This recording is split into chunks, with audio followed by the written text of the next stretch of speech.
네, 안녕하세요. 반갑습니다. 위닝경영연구소의 전옥표입니다. 몸무게를 감량한다 그러면 대부분 나 몸무게 감량할 거야 선언은 잘 하는데 그 선포를 가지고 어떻게 쪼개느냐, 활동을 어떻게 쪼갤 거냐에 이 답이 있는 걸 명심하시기 바랍니다. 네, 그래서 몸무게를 5kg 감량하겠다는 거에서 동사로 액티비티로 쪼개면 네, 계단 걸어 다니기로 바뀌는 거지요. 측정이 가능하고 쉬운 거예요. 네, 몸무게 5kg가 감량이 네, 대중교통 이용하기, 헬스 30분 러닝머신 하기 이걸로 바뀌는 거지요. 또 식습관을 바꾸겠다는 이러한 통계획이 활동을 쪼개면 어떻게 됩니까? 현미밥 먹기라든지 국물 남기고 먹기라든지 이런 쪽으로 바뀌는 거지요. 위대한 성리를 가져온 사람들은 이 명사형 구회에만 머물러 있는 것이 아니라 이것을 가지고 일어나라 하는 주의 음성을 듣고 액티비티 단위로 활동으로 쪼개서 미션을 만들었던 사람들임을 명심해야 되는 것이지요. 네, 우리는 매출을 150% 달성할 거야, 이익을 몇 프로 증대시켜야 될 거다는 구호는 잘 만드는데 그것을 달성하기 위해서 활동을 쪼개서 동사형 미션을 만들어내려면 네, 하루에 고객 3명 더 만나기, 네, 강연 한 번 더 참여해서 듣기, 네, 내가 감동의 스토리를 기록하기, 이런 것들로 기결되는 걸 볼 수가 있다는 것이지요. 크리스찬의 이기는 습관, 여러분 이겨본 경험을 살려서 우리의 이겨본 경험이 크게 보일 때, 우리의 꿈이 크게 보일 때 결국은 크리스찬의 이기는 습관이 정착이 될 수가 있다라는 것이지요. 네, 관점을 바꾸고 열망하는 꿈을 갖고 그리고 하나님을 감동시키는 이러한 열정을 가지고 상상한 미래를 만들어내고, 그리고 문제가 무엇인지, 무엇이 문제인지 문제의 본질을 정의해내고, 그러면서 우리가 동사로 쪼개서 지속적으로 활동을 쪼개 나갈 때 크리스찬의 이기는 습관이 이루어질 줄 믿습니다. 믿음은 바라는 것들의 실상이요 보지 못하는 것들의 증거라고 얘기했습니다. 우리 크리스찬들은 머물러 있는 것이 아니라 아브라함처럼, 이삭처럼, 요셉처럼 또 이 땅에서도 100배나 더 받는 놀라운 성취를 이루고 저 하늘나라에서도 생명의 멸류관 영원히 시들지 않는 그 상급을 받기 위하여 우리는 이기는 습관을 계속해서 길러가야 되는 것입니다. 그 습관을 길러가는 부분을 우리 스스로가 체질화시켰을 때 우리는 경쟁력 있는 사람이 되고 크리스찬으로서의 정체성을 확립할 수 있다라는 걸 볼 수 있는 것이지요. 어떤 관점을 갖느냐. 톨스토이나 도스토옙스키는 사람들이 이 땅에 살아가면서 왜 고통을 당하느냐, 평생 동안 자기 문학 작품에다가 자기의 의지들을 집어넣어서 결론적으로 얘기를 합니다. 사람들이 고통당하는 이유는 타인의 얼굴을 생각하기 때문에 그렇다. 네, 타인의 창으로 오는, 타인의 얼굴로 오는 부분 때문에 자기 방어를 할 수 없다라고 얘기를 하는 거지요. 여러분 오른손 한번 들어보실까요? 네, 고맙습니다. 내려주세요. 왼손 한번 들어보실까요? 네, 고맙습니다. 내려주세요. 네, 옆에 분 왼손 한번 들어보세요. 네, 고맙습니다. 왜 잘 못 드시나요? 그렇죠. 네, 내 손이 아니니까. 내 손은, 내 팔은 내가 잘 드는데 남의 팔 들기가 좀 그렇지요. 근데 여러분 거이면서 제대로 못하는 게 뭔지 아세요? 바로 그것이 마음이다. 네, 그래서 우리는 이 마음에서 비롯돼서 행동으로 가게 되고 이 행동이 쌓여서 습관의 구조를 만들고 어떤 습관을 갖느냐에 따라서 크리스찬의 미래의 경쟁력이 형성되는 걸 볼 수가 있는 것이지요. 습관을 바꾸려면 어떻게 해야 할까요? 네, 여러분 습관은 바꾸는 게 쉬울까요? 어려울까요? 그렇죠. 3살 버릇 8 간다 그러고 바꾸는 게 어렵다고 생각하지요. 바로 그것을 누구가 가르쳐 줬나요? 누가 어렵다고 얘기했어요? 학교 선생님이 얘기했지요. 우리 어머니가 얘기해 줬지요. 우리 아버지가 얘기해 줬지요. 형님이 얘기해 줬어요.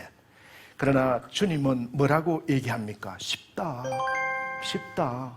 네, 야이로의 딸이 네, 죽어서 이렇게 있어서 슬퍼하고 있을 때 울지 마라. 잠자고 있다. 달리다 굼, 소녀야 일어나라. 주님의 관점은 다르다는 거지요. 습관은 바꾸기가 쉽다라고 규정해야 바꿀 수가 있는 거예요. 네, 몸에 밴 늦잠 자는 습관, 우리가 바꾸기가 쉽다라고 규정하면 바로 바뀌어진다. 근데 우리의 의식이 바뀌어지지 않으면 습관과 행동은 따라지지 않는 것이지요. 네, 그래서 바꾸기 쉽다라고 디파인 하는 거고, 두 번째는 구조화시키는 거예요. 공부 못하는 학생들이 공부 잘하는 학생들하고 같이 어울리면 네, 공부를 잘하게 돼요.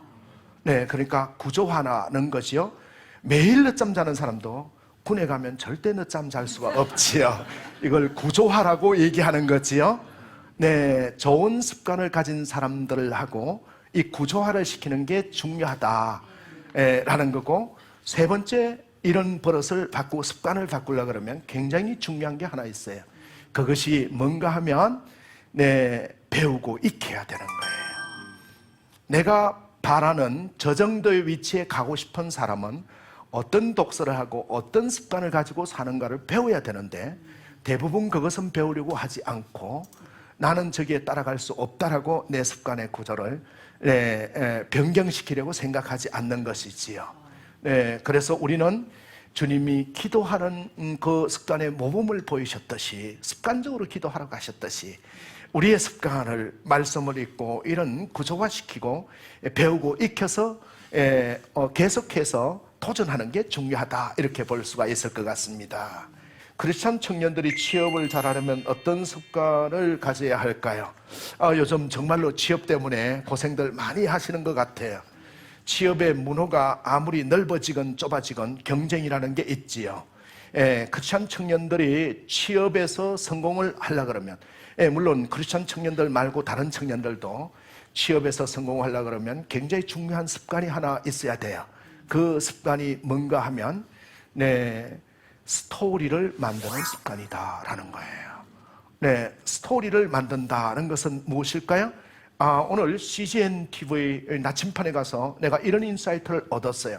나의 스토리를 만들어야 되는데, 우리는 스토리를 만들지 않고 그냥 일상으로 지나가는 걸로 계속 가기 때문에 타인에 대한 감동과 드라마틱한 삶을 살아내지 못한다는 거예요. 주님은 서는 곳곳마다 스토리를 만들어 내셨지요. 네, 가난한 집에 가서 부유함을 전달하셨고, 병든 자에게 새로운 희망을 주셨고, 슬픈 사람에게 기쁨을 줬던 이 부분, 스토리를 만드는 게 중요한데, 우리는 스펙을 쌓는데 너무 중요한 비중을 많이 할애한다는 거지요. 스펙이 불필요하다는 것이 아니라 스펙도 필요하지만 더 중요한 것은 스펙 플러스해서 우리의 스토리를 만드는 게 중요하다라는 것이에요. 세계 일주 여행한 사람은 많지만은 세계 여행을 한 군데도 안 한 사람이 스토리를 더 잘 쓴다면 기업은 그 스토리를 쓴 사람을 선택하게 돼 있다라는 거지요. 그래서 그런 습관들을 잘 가져가기 위해서 우리는 도전하는 습관, 무언가에 도전해보고 우리의 시간을 할애하는 것이죠. 여러분, 이런 스토리를 쓰고 도전하려면 어떤 기업이 목표가 되고 취업이 목표가 되어 있다면 나머지는 무시하기 습관을 길들여야 돼요. 네, 엄마, 어느 그룹이 지금 나오고 있잖아. 다른 거 다 꺼. 나 저거 봐야 돼. 네, 여러분, 설거지 하는 거나 청소하는 거나 모든 것이 뒷전으로 가고 무시되고 오직 그 비전이 우선될 때 스토리를 써갈 수 있다라는 것이지요. 네, 그래서 여러 가지 습관이 있겠지만은 일상적으로 도전하고 그 다음에 창의적인 습관, 그리고 끈질김의 습관, 이런 것들을 얘기할 수 있겠지만은 저는 스토리를 만드는 습관을 가지시고 나머지 중요하지 않은 것들은 좀 무시하는 습관을 가져서 끝까지 비전을 바라보고 비전이 더 크게 보이도록 계속해 나가는 습관을 가졌으면 좋겠다라는 생각을 갖습니다. 도움이 되셨습니까? 네, 세 번째, 3살 버릇 8까지 간다는데 평생 간직할 수 있도록 자녀에게 좋은 습관을 심어줄 수 있는 방법을 알고 싶습니다. 자녀를 키울 때 굉장히 중요한 게 있지요. 네, 자녀들을 키울 때 이스라엘의 유대인들하고 한국 사람들하고 자녀 교육에 대한 열정이 세계 1, 2등이에요. 똑같아요. 네, 엄청나지요. 자녀들을 잘 키우려는 그 열의가 뛰어난데, 그런데 차이가 있어요. 이스라엘 사람들은 자녀들을 공부를 잘해서 학습을 잘해서 국가 민족 공동체를 위해서 쓰라는 목표예요. 근데 우리는 S대학 들어가고 아니면 하버드 대학 들어가는 게 목표예요. 그 다음에는 잘 모르겠다. 일단 거기까지 진입하는 게 목표가 되기 때문에 차이가 있지요. 자녀에게 학교 갔다 오면 유대인의 어머니는 이렇게 우리 한국의 어머니들은 이렇게 질문하는 거지요. 오늘 선생님이 뭐라 그랬니? 뭘 배웠니? 이렇게 묻지요. 근데 유대인의 어머니는 뭐를 묻는다 그랬어요? 오늘 선생님한테 뭘 질문했니? 네, 틀리는 거지요. 도전과 창의적으로 주도적으로 가서 선생님에게 뭘 물어봤네? 라는 부분이지요. 제가 뭘 얘기하고 싶은가 하면 부모가 모범이 되지 않으면 자녀의 습관은 바뀌지 않는다는 거야. 우리 아빠가 어릴 때 보니까 빈둥빈둥 하면서 누워서 텔레비전 보시던데 그러면 자녀도 20살 되면 반드시 아버지를 따라가게 돼 있다는 거예요. 무의식 중에 그것이 학습이 가장 빠르게 된다는 거지요. 그래서 우리는 엄마가 책을 안 읽어도 항상 책을 넣고 책을 보고 성경책 읽고 찬송 부르시고 기도하고 하는 모습을 바라보면 우리 어머니가 나를 위해서 저렇게 열심히 기도하고 간구하고 학습하는구나. 어머니가 아이에게 동화책을 쭉 읽어주면서 여기에 금덩어리보다 더 좋은 꿀송이가 여기 들었구나를 가르쳐주면요, 그 다음에는 게임하는 것보다 독서가 중요한지를 알게 되는 것이지요. 부모가 같이 생활해 주면서 모범을 보이는 게 3살 버릇을 가장 빨리 바꾸는 방법이다. 그래서 우리는 밥상머리 교육이라고도 얘기를 하는데, 여러분, 이 밥상머리 교육 저는 별로 좋아하지 않아요. 먹을 때 뭐 이렇게 해서 교육하는 것보다도 중요한 것은 비언어적인 교육이 훨씬 뛰어나다. 그래서 너 아빠랑 좀 얘기 좀 하자. 이래가지고 소통을 얘기하는 게 중요한 게 아니라, 그러면 아빠하고 이야기가 안 통해, 엄마하고 대화가 안 돼, 이렇게 해서 단절이 되지요.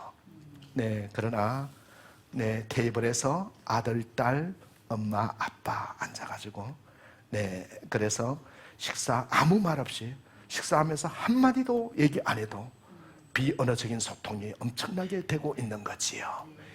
그래서 엄마가 보여주는 모습, 아버지가 보여주는 모습, 엄마 아빠가 매번 싸우던데요, 어릴 때부터. 그러면 아이도 반드시 싸우게 되는 거지요.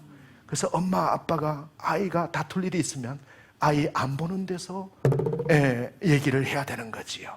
그러면 부부는 항상 사랑하며 살아야 되는가 봐 라는 걸 인식하게 되는 것이지요. 그것이 굉장히 중요하다. 그래서 우리는 솔선수범하는 부모의 모습과 자녀에 대한 사랑이 비언어적인 것에서 습관이 결정되고 버릇이 결정된다는 이 원리를 아신다면 훨씬 더 위대한